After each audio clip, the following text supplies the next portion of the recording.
ఈ పాంప్లెట్ సంస్కృతి ఎప్పుడు వస్తుందంటే మనం దిగజారి ఉనికి కోల్పోయి మన ఇంటి దగ్గరికి ఎవరు కార్యకర్తలు రాక మనం బజార్లో పడి ఏమి దిక్కుదోచిన పరిస్థితుల్లో ఎదుట మీద ఏదన్నా మాట్లాడాలన్నప్పుడు ఈ పాంప్లెట్ సంస్కృతి ఉంది. నాకు ఉండే అవగాహన కానీ నాకుండే పరిజ్ఞానం ప్రకారం నా ఆలోచన అది.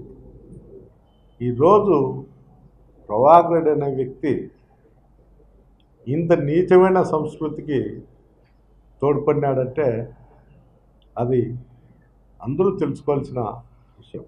ఇంకోటి ఏమంటే పెట్టుబడి లేకోకుండా ఒక చార్టర్ అకౌంట్ నాకు దొరికినాడు అనుకుంటాను, ఒక గుమస్తా దొరికినాడు అనుకుంటాను.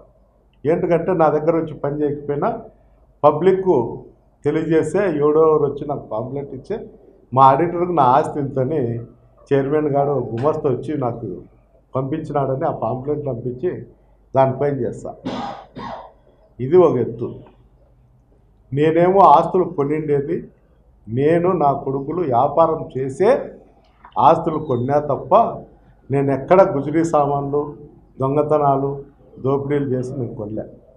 అయ్యా మేము కమాండర్ జీప్లో తిరిగేటప్పుడు కూడా 85లో 83లో కూడా నువ్వు మోటార్ సైకిల్లో తిరుగుతాను. నేను మీ అన్న గెలుపు కోసము ఒకానొక టైంలో మా అన్న 10,000 చందా ఇచ్చి కొత్త జీపు తీసుకొచ్చి మీకు బీగాలు ఇచ్చిన పరిస్థితి. తాడిపత్రి కాన్ఫరెన్స్లో ఎంతోమంది ఇళ్ల కాడ అరుగుల మీద వండుకున్నారు. మీరు చందాల కోసము వాళ్ళ ఓట్ల కోసం అరుగుల మీద తెల్లారుజాము 4 గంటలకు పోయి మీ అన్న అరుగు మీద పెట్టుకొని ఆ రైతు లేసేంత వరకు మోతబారు రైతు లేసేంత వరకు అడక్క తినేదానికోసం, అది చందా అనుకోవచ్చు, మీరు అడక్క తినేదానికోసం కావచ్చు, తెల్లారుజామున పోయి పండుకొని డబ్బులు ఇప్పించుకొని చందాలు ఇప్పించుకొని అయ్యా బాబు మీరు నాకు ఎలక్షన్ చేయండి అనే పరిస్థితి నుండి ఈరోజు అదే నాయకులను అదే కార్యకర్తలను తిట్టే స్థాయికి ఎదిగినారు. ఒక్కసారి మీ గతం గురించి ఆలోచన చేయండి. ఎవరిని పడితే వాళ్ళని మాట్లాడేది, ఏది మాట్లాడాలనేది ఆలోచన లేకుండా పరిజ్ఞానం లేకుండా ఈ విధంగా తయారైన. రెండోది, నిన్న మున్సిపల్ కమిషనర్ గారికి సుందరీకరణ అని ఒక ఫోన్కు 200-250 అవుతుంది. అతనే నేను ఫోన్లకు ఉండే జెండాలు తొలగించను, ఓన్లీ నేను లైటింగ్ మాత్రమే వేసుకుంటా సుందరీకరణ, దానికి మీరు పర్మిషన్ ఇవ్వండి అని చెప్పి అడగడం జరిగింది. అతను జెండాలు పీకుతా అంటే పోలీస్ అధికారులు మున్సిపల్ అధికారులు తీయాకండి అంటే పోలీస్ అధికారులకు అప్పట్లో ఇతను లెటర్ చూపించడం లేదు కాబట్టి ఇట్లా తీసి కాంట్రవర్సల్ చేయొద్దండి, తాడిపత్రిలో ఏదన్నా ఉంటే మేము తీసే ఇస్తాం మున్సిపాలిటీతో మాట్లాడని చెప్పిన దానికి ఈరోజు మళ్ళా కూడా పోలీస్ అధికారులను బెదిరించే ప్రయత్నం చేస్తాం. అంటే నువ్వే ఇచ్చి నువ్వే పర్మిషన్ మున్సిపాలిటీలో తీసుకొని మేము లైటింగ్ మాత్రమే వేసుకుంటాం జెండాలు పోమని చెప్తూ జెండాలు పీకేదానికి ప్రయత్నం చేస్తూ ఏదో సిచ్యువేషన్ క్రియేట్ చేసి వైఎస్ఆర్ కార్యకర్తలను రెచ్చగొట్టి అక్కడ ఏదన్నా గలాటలు జరిగితే లాండ్ ఆర్డర్ ప్రాబ్లం సృష్టించితే ప్రజల్లోకి అతను పొరపాటున ఎవరైనా వైఎస్ఆర్ సిపి కార్యకర్తలు కోపంతో అతనిపైన దాడి చేసి దెబ్బలు తింటే దాని సాకుగా పెట్టుకొని ప్రజల్లోకి వెళ్ళాలనే ఆలోచన తప్ప అతను ఏరే విధంగా ఏం లేదు. కానీ అతను ధర్నా కూర్చుండేటప్పుడు మాత్రం నేను లైటింగ్ వేస్తా అంటే ఎమ్మెల్యే అడ్డపడతాడని చెప్తున్నాడు తప్ప అక్కడుండే జెండాలు తొలగిస్తా అంటే వైఎస్ఆర్సీపీ కార్యకర్తలు అడ్డుపడతాడు అనేది చెప్పడం లేదు. అంటే ఎంత తెలివిగా అధికారులను కావచ్చు ప్రజలను కావచ్చు మొబ్బిపెట్టే కార్యక్రమంలో అతను ఉన్నాడు. ఈ విధంగా ప్రతిరోజు ఏదో ఒకటి ఎలక్షన్లు 4 నెలలు ఉన్నాయని ఆలోచనతో చేస్తున్నాడు.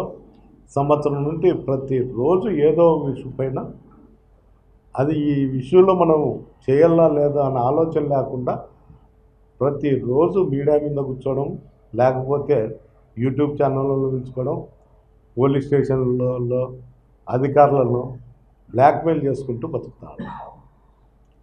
నేను ఈ బుద్ధి స్పష్టంగా చెప్తాను. నేను నా కష్టాజీతంతో నేను నా ఆస్తులు కొన్నా. ప్రభాకర్ రెడ్డి కష్టాజీతంతో ఆస్తులు కొన్నాడేమో. ఒక్కసారి చర్చకు రమ్మని. ప్రతిసారి నేను ఈ చర్చకు రమ్మని నేను ఏంటికి చెప్తానంటే, అంతో ఇంతో ఎప్పుడో ఒకసారి అతను టెంప్ట్ అయి నేను వస్తాను అని చెప్పి మీడియా మిత్రులకు, పోలీసు అధికారులకు చెప్తారేమో అని ఎదురు చూస్తాను. ఏంటంటే ఒకసారి చర్చకు వస్తే అతని బతుకు ఏమిటో అనేది ప్రజలకు తెలియజేయాలనేది నా ఆలోచన. ఏమో అతను చర్చకు వచ్చినా చర్చకు రాకపోయినా నా వయసులో తాడిమిత్రులు ఉన్న వాళ్ళకి అందరికీ వాళ్ళ బతుకుల గురించి తెలుసు.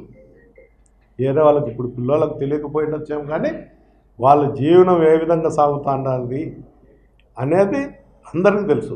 ఈరోజు కూడా వాళ్ళు ప్రజలతో సంబంధించిన మున్సిపాలిటీ సొమ్ముతోనే వాళ్ళ ఇంట్లో ఈరోజు అన్నం తింటారనేది కూడా ఆ సొమ్ముతోనే. ఏంటంటే దాదాపు 20-23 రూములు బినామీ పేర్లతో వేసుకొని అది నామినల్ రేటుకి వేసుకొని 20,000 రూపాయలు 25,000 రూపాయలకు బాడగలు ఇచ్చి ఆ పై అమౌంట్తోనే వాళ్ళ సంసారం ఈరోజు జరుగుతుంది. వాళ్ళ దగ్గర డబ్బులు లేక కాదు, ప్రజల సొమ్ము ఏ విధంగా దోచుకుంటా అంటారనే ఉదాహరణ కోసమే ఇది నేను మీకు తెలియజేస్తాను. 20-25 రూములు బినామీ పేర్లతో ఉన్నాయి. గతంలో ఇదే బినామీ పేర్లతో ఉండే వాళ్ళకే 2.5 కోట్ల రూపాయలు మున్సిపాలిటీలో కౌన్సిల్లో పెట్టి క్యాన్సిల్ చేయడం కూడా జరిగింది. అంటే ఎంత నీచమైన వ్యక్తులో ఒకసారి తాడిపత్రి ప్రజలంతా కనుక్కోవాలి. అంటే అతను చెప్పేది నిజమా అబద్ధమా, లేకపోతే ఏం జరుగుతుంది అనేది క్లారిఫై చేసుకోవాలి. అంటే పద్దెని లేస్తే నాకు అంత ఓపిక లేదు. అతను మాత్రం పద్దెని లేస్తే ఒక పని పెట్టుకున్నాడు. ప్రజల్లోకి పోరు కానీ మీడియానో యూట్యూబ్ ఛానళ్ళలోనో ఒక 5-6 మందిని వ్యక్తులను పెట్టుకొని అడ్డం వచ్చినట్లు అందరి మీద రెచ్చగొట్టే దొరలతో మాట్లాడతా వాళ్లకు తెలుగు కూడా మాట్లాడరాని భాషతో మాట్లాడిస్తాను. నాకేం ఇబ్బంది ఏం లేదు. అది ఎప్పుడోసారి దాని మూల్యం దాన్ని చెల్లించేదానికి మేమైతే సిద్ధంగా ఉన్నాము. ఇది టైం కాదనే ఊరుకుండడం జరుగుతుంది. నేను చెల్లించకపోయినా మా కార్యకర్తలు కానీ మా నాయకులు కానీ ఊరుకునే పరిస్థితి లేదు. అంటే ఆ స్థాయి మితిమిరిపోయింది. అంటే వ్యక్తిగత దూషణలకు పోయే పరిస్థితికి వచ్చింది. అతనేమన్నా దీనికి ఇదంతా కారణం ఏమంటే, ఎలక్షన్ల ముందు ప్రభాకర్ రెడ్డి నా గురించి ప్రజలకు చెప్పిండేది వేరు, ఇప్పుడు జరుగుతుండేది వేరు. తాడిపత్రి కాన్ఫరెన్స్లో ఒక మార్పు తీసుకొచ్చింది. స్వేచ్ఛ అంటే ఎట్లుంటుంది, బానిసత్వం అంటే ఎట్లుంటుంది అనేది ఒక విధంగా తీసుకురావడం జరిగింది. నేను ఇప్పుడు కూడా లా అండ్ ఆర్డర్ను కాపాడాలనేది నా ఆలోచన. ఆ ఆలోచన నుండి నేనైతే ఎలక్షన్లు అయిపోయేంత వరకు దాన్ని డిమోట్ కూడా చేయలేదు.